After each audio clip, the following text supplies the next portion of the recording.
So good morning, Primerica. So the perspective that I come from when it comes to the slides is I think you can explain anything that you understand. Obviously, in the beginning of your business, you're kind of in Simon Says mode, meaning your field trainer said, just say this. Just repeat after me, right? But if you really want to be successful here, if you really want to be able to build client relationships, you want to be effective at closing, you're going to need to not only be able to repeat the slides, but understand the slides. Why is that important? If I ask any of you here, tell me how to make a peanut butter and jelly sandwich. I guarantee you each of you would confidently be able to tell me how to make a peanut butter and jelly sandwich. We know that the more confident you are, the more confident you are, you're going to close more because you believe in what you say. So I think that's one key tip so when I'm teaching my field trainers, when I'm teaching a presentation, one of the things that I do is I go through each slide and I go through the purpose first. What is the purpose of this slide? So I'm gonna get it rolling, and we'll talk first about let's talk about the high cost of waiting, right? So what is the purpose of this slide? So the purpose of this slide is to establish the urgency to invest now and early. We know that the longer you wait, the more you'll have to put away, okay? That is very clear. The sooner you start, the fewer dollars you'll have to put away on a monthly basis. To reach your whatever your investment goals is. Now, so if we talk about the high cost of waiting, when you don't prioritize saving, there is a high cost of waiting. So let's just say at 25 years old, $200 monthly savings at on average 9% for the next 40 years. That's $943,280. If you wait just 1 year. Just 1 year, right? Which means you didn't invest $2,400. You lost out on investing $2,400. But your loss is $83,200 from the compounded interest that you would have received. So you'll only be at $860,080 opposed to $943. Well, if you look at it, you only miss not saving $2,400. But how large was the interest on that small $2,400? Then if you move to year 30, you wait 5 years, that means you didn't save about $12,000. So you will end, and at year 30, you'll end at $592,000, right? That's a loss of $350,000 only on $12,000 in investments though. Only on $12,000 that you would have paid yourself. And then if you wait 15 years, obviously at year 40, that means you'll end with $225,000, which is about $717,000 loss. But the amount that you would have saved would have only been $36,000. But you got a $717,000 loss on $36,000. So, I mean, that alone should show you, what the cost of waiting really is. And so here's I feel like in life, we have this thing where we'll say YOLO, like you only live once, do it now. But then when it comes to life insurance and investments, like, oh, I can do it tomorrow, right? So you can't have it both ways, okay? So with that being said, and even think of it this way. Think of it this way. If you wanted to save $1 million, a 27-year-old would need to just save $214 a month. And they'll have $1 million by the time they're about 62, right? Or 65. A 37-year-old would need to save $546 a month to get to that same million. A 47-year-old would need to save $1,400 to get to the million. A 57-year-old, $5,000. A 62-year-old, $13,000 a month to get to $1 million, I believe by the time they're 65. So that's a perfect illustration of why you cannot wait, why your client shouldn't wait, okay? Now we'll move on to debt stacking really quickly. Yeah, we can roll it all down. We'll move on to debt stacking. Again, what is the purpose of this slide? The purpose of this slide is to identify an ideal order to pay off your debt, okay? Make consistent payments over time to get it all paid. Identify your target accounts. That's what's key about this. Once the target account is paid off, so if I'll go back here, so obviously we're spending about $2,700 a month to pay off our debt. And the goal is, when it comes to a client, I think why people get so confused or it becomes so difficult to pay off debt is you're trying to do it all at one time. And I think that's just frustrating. But if you actually have a plan to pay it off the same monthly amount every month, you're not stressed. So you literally create a budget for that, right? So $2,700, if we do plan A, and let's say we're spending $2,700, that means that the debt will be paid off in 23 years, age 58. You would have paid $214,000 worth of interest on that to pay the debt off. But if you stack the debt, meaning you identify your target accounts, once that retail card is paid off, roll it over to the second card. Just add it to that payment so that one gets paid off quicker. But guys, it's the same $2,700. And then once the second target account is paid off, roll it over to the car loan so that gets paid off quicker. And then you're at still same $2,700. But if you do it this way, if you actually stacked it, the debt is paid off in 9 years. You avoided $130,000 worth of interest. You think your client would be interested in something like that? Right? And then after that, so you continue to invest. What do I do with the money? Once it's all paid off, what do I do with that $2,700? I invest it, right? So the goal is create a plan to be able to pay it off so that you can then move that money to investments. That makes sense? All right. That second allows you to make the same monthly payment each month toward all of your debt. You continue this until it's paid off so you can roll over then into investments. Now, I like this one, the theory of decreasing responsibility. What we should know is, obviously, I like to ask my clients, who are you responsible for, right? Is it your children? Is it your parents? Is it your spouse? I need an idea of who they're responsible for. Now, what we do know is in the younger years, especially when our children are younger, we need more life insurance. Why? Because a loss at that age would be devastating to the family. Obviously, as we get older, we don't need as much life insurance because you should have your mortgage paid off, your car loans, credit card loans, things like that should be paid off. Chances are your children are adults. They should be more established at that point. But in the younger years, we absolutely need more coverage. Today, young children, you got higher debt. You probably got a mortgage, loss of income. Like I said, that is going to be devastating, right? And now the second thing we got to think about in the later years, what do you need? Probably some retirement income. I want to live too long, right? I would prefer to be on this end of it, living too long and needing to worry about retirement income opposed to life insurance. But while we are young, while your clients, especially your clients with younger children, they absolutely have to begin to think about their younger years and put a value on their life financially to be able to really think about what you have to cover, the children, the debt, education, mortgage, et cetera, okay? So we'll move on from that. All right, so this is the toaster. Again, what is the purpose of this slide? The importance of protecting your income. So I ask this question. When it comes to my clients, I think a great question to ask is, who in your family can come up with $15,000 to $20,000 in 5 to 7 days?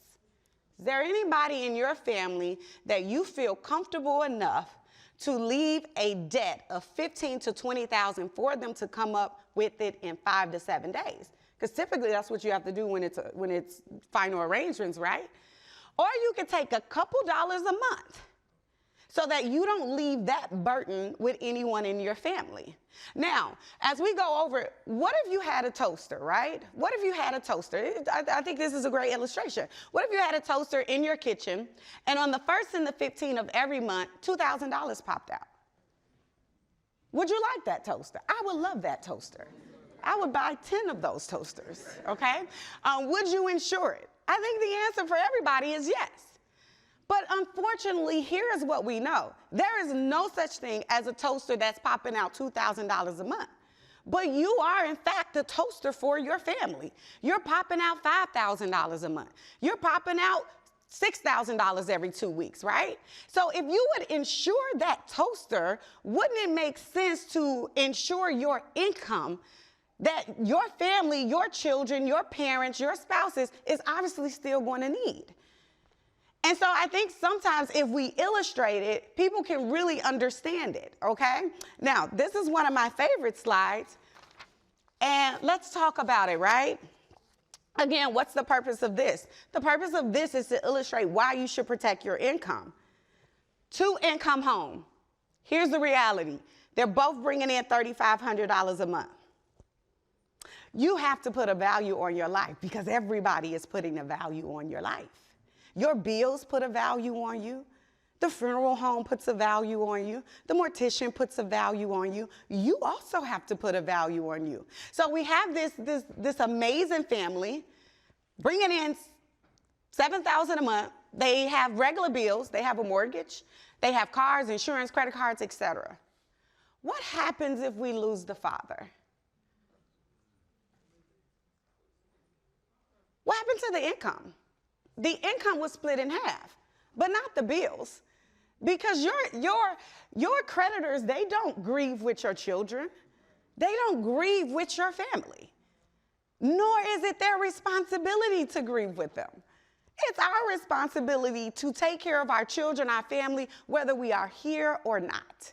So they still have the same bills, mortgage, cars, insurance, credit cards, utilities, etc. But the income is cut in half. And see, when you have a two-income home, what you did is you made a decision based on two incomes. You got that mortgage based on two incomes. So what happens when now you only have half the income but the same bills? So wouldn't it make sense to protect the income of both spouses? Now, what we don't illustrate here is what if the mom was gone? And then that just leaves the child. See, it is one thing to leave a child behind. You don't get to decide whether you leave your children or your family behind. But you do get to decide whether you leave them behind struggling or poor. Now that decision is ours. And it's so important that when you're going through this slide, that the client understands that that's not an option. You don't know when, you don't know how, but you do, and you cannot make this decision from the grave. You have to make it in life. Okay? So it's so important that they understand this, and I think this is a perfect illustration of exactly what this would look like, and it's important that they see this for themselves. That makes sense, guys? All right. Okay, last love letter. We've all heard this before. I think this is a great place to ask your client, you know, life insurance is the last love letter you could leave your family. What does your love letter say? What value, what worth do you place on your family in your love letter? Okay, now, last slide, let's do it. All right, so which program would you prefer, right? Which program would you prefer? Purpose? There we go. Which program would you prefer? So the purpose of this slide, it's important that you get this right. When it comes to the client, it's important that they make the right decision on which life insurance. Why? Because if they're not here, they don't have to live with the wrong decision, but your children will. Your spouse lives with the wrong decision that you made. So we need to get this right. And the only way that I think we get this right is for you to make an educated decision. Here's what facts is. Facts is when you got your life license, you have a license to sell whatever product you want to sell. Not here, obviously, but you do have a license to go and sell what you want to sell. And so I let the client know that, hey, I can sell you whichever insurance product that you want. I have a license to do that, actually. But I prefer that you make an educated decision where you can make this decision without me. I want to equip them for the rest of their lives to be able to make an educated decision about life insurance. Why is that important? Because I only had $50,000 on my life. Because I didn't understand the value of life insurance. Nobody had ever showed me my worth. In fact, I should have been offended. Because essentially what you're saying is that if my child no longer saw me again, if I was no longer here with my husband, that my life, the value of my life is only $50,000. I should have been insulted. But I didn't know enough to even be insulted. right? So as we break it down, obviously, whole life, I mean, this is the crusade. This is the bloodline of the crusade, right? The heartbeat of the crusade. Index universal life insurance. We could do one thing, right? We could pay $251 for that, get $250,000 on both parents. Cash value at age 65, $127,000. You're going to pay that policy your entire life. Now, who do you think it benefits for you to pay a policy your entire life? You think it benefits you, or do you think it benefits the insurance company? The insurance company, right? Or we can go with option 2. Same amount, $250,000. That'll be $88 in terms of a term insurance policy. Your savings is $163 at a 9% interest rate. You invest the difference. That's $300,000 in savings and investments. And then you get that question. I love that question. Well, what happens when the term is over? Well, you have a financial decision to make. You can choose to renew this policy. But my goal is to not put you in a position where you have to renew it. You have this $300,000 sitting here. Your life insurance coverage was only $250,000. You have it in savings and investments. And that's just from 163. That's not including what you did for your Roth IRA or your 401k or your other investments. This is just your savings that you would have saved from the whole life policy. So you can look at that $300,000 and say, hey, I already have my life insurance amount. Why would I keep paying for what I already have? Or you could decide to renew it. That is totally up to you. You have options. And I like to put my clients in a position where they have options.